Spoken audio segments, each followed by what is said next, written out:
আবদ্ধ হবে। অর্থাৎ এটা পরের সুতা, এই টানা সুতা, এই যে পরস্পর সমকোণী বন্ধনের মাধ্যমে। আর সমকোণ শব্দটা তো বুঝো তো, সমকোণ মানে হচ্ছে 90 ডিগ্রি। অর্থাৎ এটা যদি ভূমি হয় এর উপর এই যে এই কোণটা হচ্ছে 90 ডিগ্রি। তাহলে এই রুমটা এই কোণটা, এই যে কোণটা উপরে ছিল এটা হচ্ছে 90 ডিগ্রি। বুঝা গেছে? কোনো কিছু ভূমির উপর সোজা যদি কোণ থাকে তাহলে 90 ডিগ্রি, ওটা হচ্ছে আমার সমকোণ। যদি এটা আমার এরকম থাকতো তাহলে কিন্তু আমি বলতেই পারতাম না। ঠিক আছে? তাহলে অবশ্যই কি থাকবে আমার এরকম পদ্ধতি থেকে পনের সুতা আর টানা সুতা। এই যে আমার প্রত্যেকটা জায়গাতে কি যখন এইটা যখন এটাকে সেট করছি, যখন এই সুতাটা যখন এই সুতাটা সেট করছি তখন কি 90 ডিগ্রি অনুকূল করছে না? প্রত্যেক 90 ডিগ্রি অনুকূল করছে না? তাহলে আমি দেখতে পাচ্ছি যে এখানে কি থাকছে টানা সুতা, পরের সুতা এবং পরস্পর সমকোণী বন্ধনের মাধ্যমে আবদ্ধ হয়ে যে কাপড়টা তৈরি করে সেটাই হবে। তাহলে এই চিত্রটা তোমার যদি খেয়াল থাকে যে এইটা টানা সুতা, এটা পরের সুতা আর এর যে কোনো একটা 90 ডিগ্রি লিখে দিবা। তাহলে এই তিনটে চিহ্ন দেখে কি তুমি সংজ্ঞাটা বলতে পারবে কিনা? যে যে কাপড় এক্সের টানা সুতা, এক্সের পরের সুতা পরস্পর সমকোণী বন্ধনের মাধ্যমে আবদ্ধ হয়ে কাপড় তৈরি করে, সেই কাপড়টাকে কি বলবো আমি? ক্লিয়ার হচ্ছে কিনা? অর্থাৎ তোমরা যারা শার্ট গুলো পরে আছো, হ্যাঁ, সবারই এগুলো হচ্ছে আমার ওভেন। কিন্তু যারা টি শার্ট পরে আছো, পোলো শার্ট পরে আছো, এগুলা নিটেড। তাহলে এই নিটেড কাপড়ে কিন্তু আবার টানা পরে আছে কিনা তোমাদের আমি চিত্রের মধ্যে দেখাচ্ছি। চিত্রটা আগে তুমি খেয়াল রাখবা, তাহলে তুমি ভাবতে পারো নিজেই পারবা।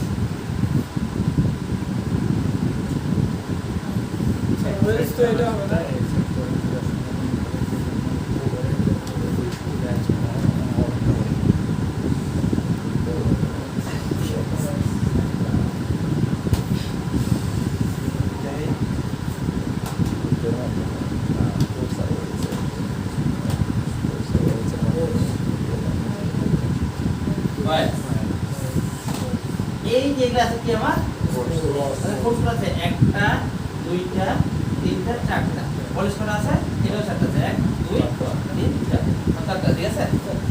তাহলে দেখো এখানে কোন টানা সুতা আছে, পরের সুতা আছে, তাহলে কি আছে? আর লুপ আছে। এই গোলটাকে কি বলছি আমি? লুপ। লুপ। তাহলে লুপটা কি? দেখতে এমন আছে, যদি না বুঝি দেখতে এমন। ঠিক আছে? বললাম ঠিক? এই দেখো যেমন দেখতে, অর্থাৎ এই একটা না, এটা তো সব সুতা, এই একটা সুতা এভাবে আসি, এর সাথে আসি, এইভাবে যা কি হচ্ছে বন্ধন হয়েছে। আর যখন অনেকগুলো সুতা এইভাবে বন্ধন তৈরি করে গাঁথনি দিয়ে হয়েছে, ওটা কাপড় হয়েছে। এইগুলো দেখো। আচ্ছা দেখো তো, এটা আমার যদি টানি পারবে কিনা? কেন পারবে বলো তো? লুপ আছে, লুপ। এই যে লুপটা আছে না, এটা সুতা কয়েকটা জিনিস। এই লুপটা সুন্দর করে এইখানে লেগে গেছে, দিয়ে আরেকটা লুপ হয়েছে। তাহলে এইখান থেকে এই পর্যন্ত অথবা এইখান থেকে এই পর্যন্ত যতটুকু সুতার প্রয়োজন হয় তাকে বলা হয় লুপ লেন্থ। লুপ মানে এই যে ফার্স্টটা আর লেন্থ হচ্ছে দৈর্ঘ্য। তাহলে এই আমার লুপটা তৈরি করতে ঠিক কতটুকু সুতার প্রয়োজন সেটা হচ্ছে আমার লুপ লেন্থ। তাহলে বোঝা গেছে? লুপ লেন্থ যত বড় হবে তত এই কাপড়টা কি প্রসারিত হবে। লুপ লেন্থ যত ছোট হবে তাহলে এটাকে আমি একটু চাপাই দিলাম, এটাকে বেশি কাজ দেবো না, আর যদি বড় দিই আরো ওটা দেবো। আর তার মানে কি আমার লুপ লেন্থের উপর ভিত্তি করতেছে কাপড়টা কতটুকু টান দিয়ে বাড়বে অথবা কমবে, ঠিক আছে? তাহলে দেখো এই নন ওভেন হচ্ছে এইটা, লুপ বড়। ঠিক আছে? নন ওভেন বলতে ওভেনের মতো নয় কিন্তু কাপড়, এটাও কাপড় এটাও কাপড়, এটাও ফেব্রিক এটাও ফেব্রিক, বাট একটা ওভেন বলতেছি। এখন এইটা যদি আমি টানি পারবেন। তোমাদের শার্টের কাপড় টানো দেখি, টানতে ওটা একটু তারপরে তার মানে এই যেটা পারবে। এইখানে বাড়ার চান্স নাই। এই জন্যে যারা খেলতে যায় কখনো তোমরা সাধারণ প্যান্ট পরে খেলতে যাবা, লিফট কাপড় ছাড়া। হ্যাঁ, যে কোনো মুহূর্তে তোমার ছিঁড়ে যেতে পারে। কারণ এটা তো তুমি যখন খেলবা হাত পা কোন দিকে যাবে না যাবে ওদিক গেল, কাপড়টা তো ওদিক পারবে না। কিন্তু নিট কাপড় আমরা ট্রাউজার পরি না, ট্রাউজার পরে তুমি লাফালাফি চাপাচাপি করে নিয়ে কিছু হয় না, কেন? কারণ লুপ আছে, তাহলে ও পারবে। বেড়ে যাচ্ছে। তাহলে দেখ অনেক পরিস্থিতি দিলাম, তাহলে ওভেন নন ওভেনের এই দুটো শক্তিশালী বৈশিষ্ট্য পাইছো। তাহলে আমি কিভাবে বলবো নন ওভেন এটাকে? এটাকে নন ওভেনের মধ্যে এটা কি নিটেড, নিটেড এটা কিন্তু তুমি যেটা বলতে পারবে 100% সত্যি কথা যে এটা নিটিং এর কথা বলতেছি, কিন্তু এটা তো ওভেন না, তাহলে অবশ্যই নিটেডটা কি নন ওভেন। হ্যাঁ, তাহলে নন ওভেন বলতে কি বোঝাচ্ছে আমার? যেখানে টানা ও পরে সরদা ব্যতীত লুপ তৈরির মাধ্যমে অথবা অন্য কোনো উপায়ে কাপড় তৈরি করার প্রক্রিয়াটা হচ্ছে আমার নন ওভেন, বা যে কাপড়টা পাই সেটা হচ্ছে নন ওভেন। স্যার তাহলে তাপ চাপ ও আঠালো পদার্থের হ্যাঁ, সাহায্যে ওটা ভেলভেট কাপড়। এই যে বলছে অন্য কোনো পদ্ধতির মাধ্যমে, যেমন আমাদের কিছু কিছু পাপোশ পাওয়া যায়, যে গাম দিছে উপরে ফাইবার ছিটাই দিছে, একটা কাপড় তৈরি হয়ে গেছে। একটা কাপড় তো কাপড়ের মতো বৈশিষ্ট্য দেখা যায় না, কিন্তু ওখানে কোনো টানা পরে সুতা আছে নাই। টানা পরে সুতা না থাকলে তাকে আমি নন ওভেন বলতে পারি। যেমন মাছ ধরার জাল, টানা পরে সুতা আছে, এখানে কিন্তু লুপও নাই, লুপও নাই, কিন্তু এটা আরেক টেকনিকে তৈরি করা। তারপর আমরা যে এখন বিভিন্ন বাজার করি, মিষ্টির দোকানে যে আমাদের যে ব্যাগগুলো দেয়, জালি ব্যাগগুলো, হ্যাঁ হ্যাঁ, এটাও নন ওভেন। এখানে টানা পরে সুতা আছে নাই, আবার লুপও নাই, ঠিক আছে? না, ওটা লুপ জালের মধ্যে, জালের মধ্যে। তাহলে ওভেন নন ওভেন কার পার্থক্য বুঝো? তাহলে সংজ্ঞা তুলে দিতে পারবে না? যে টানা এক্সের টানা ও পরের সুতার মাধ্যমে পরস্পর সমকোণী, সরি, এক্সের টানা ও পরের সুতা দিয়ে পরস্পর সমকোণী বন্ধনীর মাধ্যমে যে কাপড়টা তৈরি হবে সেটা হচ্ছে আমার ওভেন। অপরদিকে নন ওভেন হচ্ছে, হ্যাঁ, নিটিং এর ক্ষেত্রে লেগে দিবা, নিটিং এর ক্ষেত্রে লুপ তৈরির মাধ্যমে যে কাপড়টা তৈরি করা হয় সেটা হচ্ছে আমার নন ওভেন। অথবা তাপ চাপ আর্দ্রতা এবং অন্য কোনো মেকানিজমে কোনো কাপড় তৈরি করাটা হচ্ছে আমার নন ওভেন। যেখানে অর্থাৎ টানা পরে সুতা নাই সেটাই হচ্ছে আমার নন ওভেন। সেটা হতে পারে আমার নিটেড, হতে পারে টানা পড়েন থাকবে, অর্থাৎ টানা পরে সুতা যেখানে পাবা না ওটাই নন ওভেন। ওটাই নন ওভেন। তাহলে এই দুটো সংজ্ঞা দেওয়ার পর তারপর 2 নাম্বার কি দিবা, বৈশিষ্ট্য কি লিখবা? স্যার এটা টানলে হ্যাঁ, এটা বলতে পারো। এইখানে কিছু কিছু কাপড়ের তাপ ও চাপ এবং আমার আঠাদের পদার্থ প্রয়োজন হতে পারে, ঠিক আছে? কিছু কিছু ক্ষেত্রে কিন্তু, যেমন তোমার ওই যে পাপড় টাপড় যে ফ্যাটেড কাপড়, সব কাপড়ের ক্ষেত্রে না। আচ্ছা, এই কাপড়টা টানলে কি পারে না। অর্থাৎ এই কাপড়টা টানলে পারে না, এইভাবে লিখতে পারো, অথবা এইভাবে বলতে পারো, হ্যাঁ, ইলাস্টিসিটি কম। ইলেকট্রিসিটি কম। তাহলে শোষণ ক্ষমতা কম হলে বেশি। আচ্ছা, এই কাপড়টায় কি ইলাস্টিসিটি বেশি হবে না কম হবে? বেশি হবে। বেশি হবে। আচ্ছা বলো তো, কোন কাপড়টা মোটা হবে কোনটা চিকন হবে? এটা নন ওভেন। স্যার এই নন ওভেনটা স্যার নন কাপড়, নন ওভেনের মধ্যে মূলত নিটেড কাপড়টা মোটা হয়। মোটা। এটা খেয়াল রাখা, নিটেডটা নিটেড মোটা হয়, এটা কি হয়? পাতলা হয়। পাতলা হয়। আচ্ছা বলো তো, এটা যদি মোটা হয়, এটা যদি পানিতে ভিজাই, তাহলে পানির শোষণ ক্ষমতা কার বেশি হবে? এটা আচ্ছা যদি আমি রং করতে চাই কোনটাতে বেশি রং প্রয়োজন? কিন্তু পানি বেশি লাগে তাহলে রং বেশি লাগবে, ঠিক আছে? আচ্ছা আমাদের পড়তে আরামদায়ক কোনটা? হ্যাঁ? Non woven. না, এখানে দুইটা পার্সপেক্টিভ আছে যে আমার বিশেষ করে মানে স্পোর্টিং জায়গায় বা খেলাধুলার জায়গায় বা দৌড়ে যাওয়ার জায়গায় আমার ওভেনটা প্রয়োজন, কিন্তু আবার তুমি যদি পাতলা চিকনের উপর ভিত্তি করে কাজ করো তাহলে আমার ওভেনটা প্রয়োজন। যেমন ওভেন কাপড় তো অনেক চিকন করতে পারো, কিন্তু নন ওভেন মোটা হয়ে যায়। আবার সব নন ওভেন কাপড় দিয়ে ড্রেস তৈরি করা যায় না, যেমন জালি জাল এগুলো নন ওভেন, কিন্তু ড্রেস তৈরি করা যায় না। আবার যেটা পাপোশ টাপোশ ফ্যাব্রিক কাপড় ওগুলো তোমরা ড্রেস তৈরি করে না, কার্পেট বিভিন্ন উন্নত ধরনের কম্বল, হ্যাঁ ওই বিদেশি কিছু কম্বল পাওয়া যায়, হ্যাঁ এগুলো ফেলটেক। এই যে এটা একটা ফেলটেক, এখানে কোন টানা কোন সুতা আছে? তাহলে তাহলে হচ্ছে আমার এটা নন ওভেন। নন ওভেনের কোন পার্ট? ফেলটেক। তাহলে আমি কাপড় পেলাম ফেলটেক, নিটেড আর ওভেন। তাহলে কাপড় কয় প্রকার? ওভেন, নিটেড, ফেলটেক। তারপরেও কিন্তু এই সবগুলোকে একজন বলছে নন ওভেন। ক্লিয়ার? পার্থক্য তোমরা তোমাদের মধ্যে বানাতে পারবে না? আবার বইয়ে দেখবে যে আরো আছে বেশ কিছু, আমি যা কথা বলে নেই তোমাদের মতো করে আছে। ওভেনটা একটা আলাদা।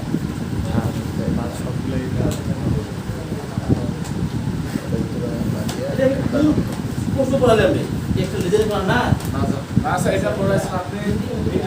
আমি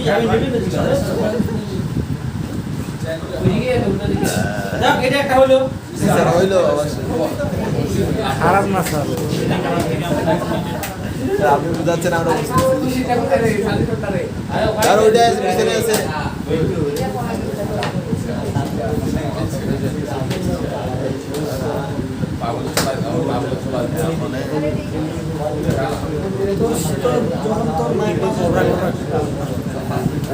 স্পিড বুঝাতে পারবা।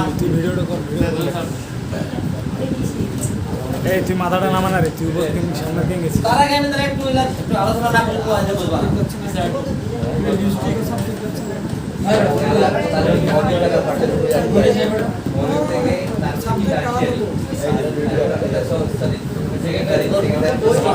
এই আবু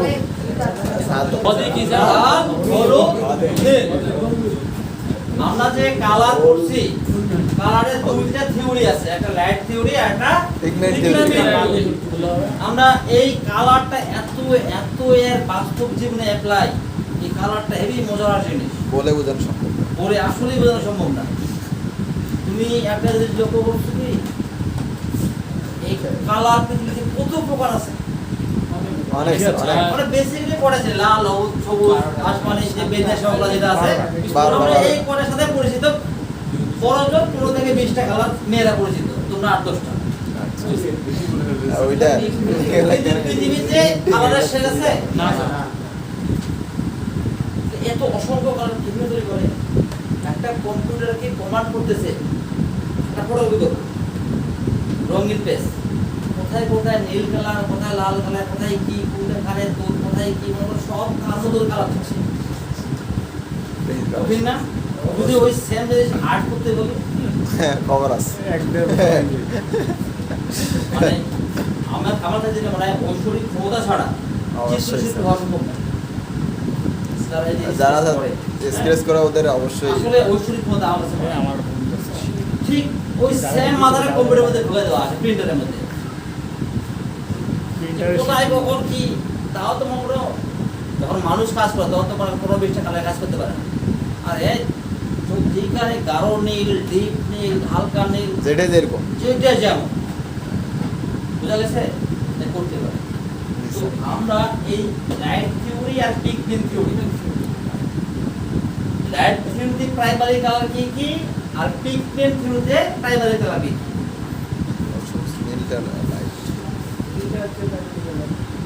কালার কালার মূলত হচ্ছে আমার একটা লাইট থিওরি আর একটা পিগমেন্ট। এই লাইটের প্রাইমারি কালার কি কি, সেকেন্ডারি কালার কি আর টারশিয়ারি কালার কি?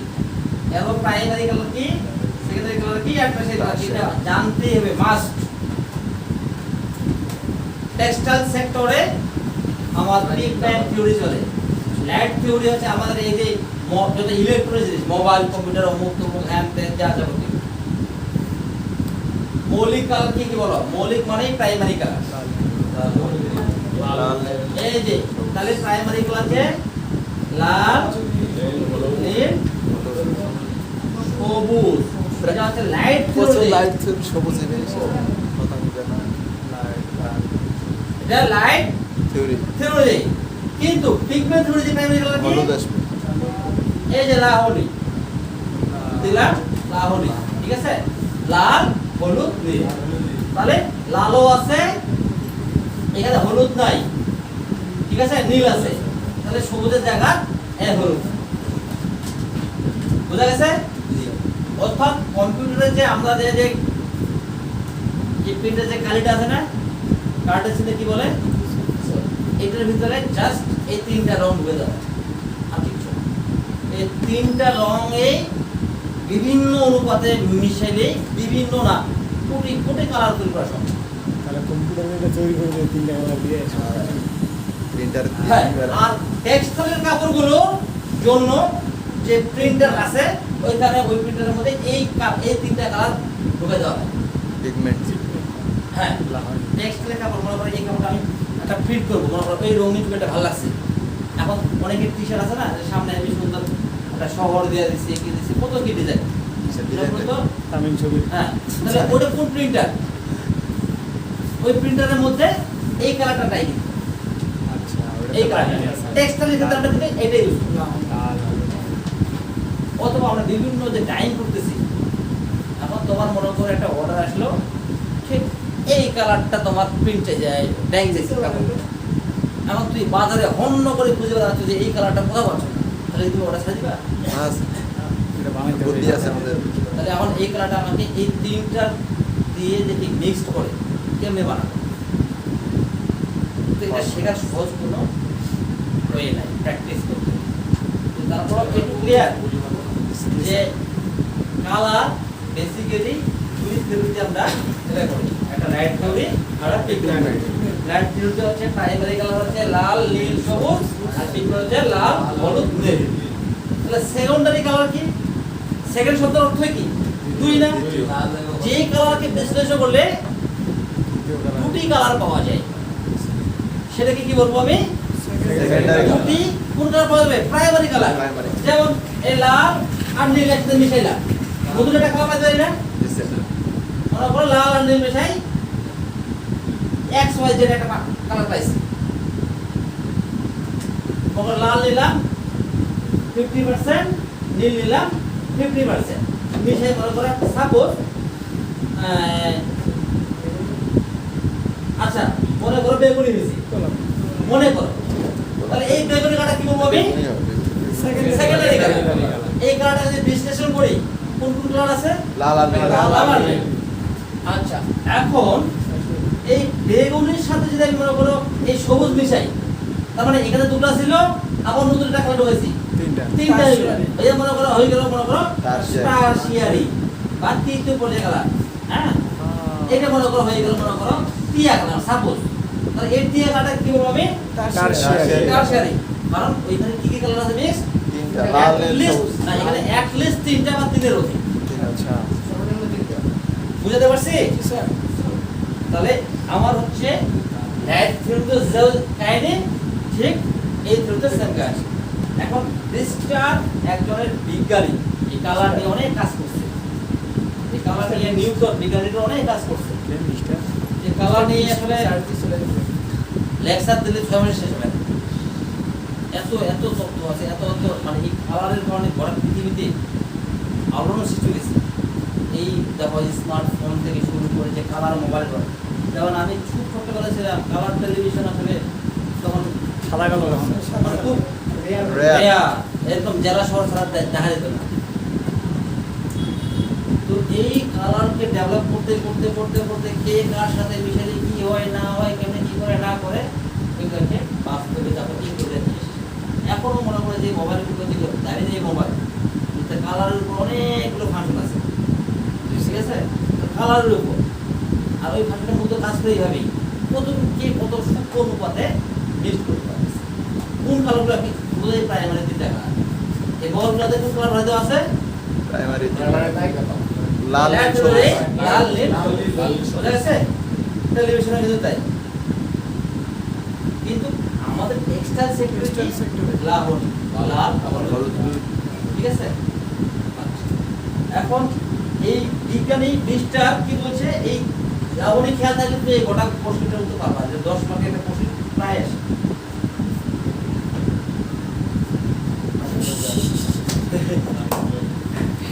বইয়ের সত্য তো আছে আছে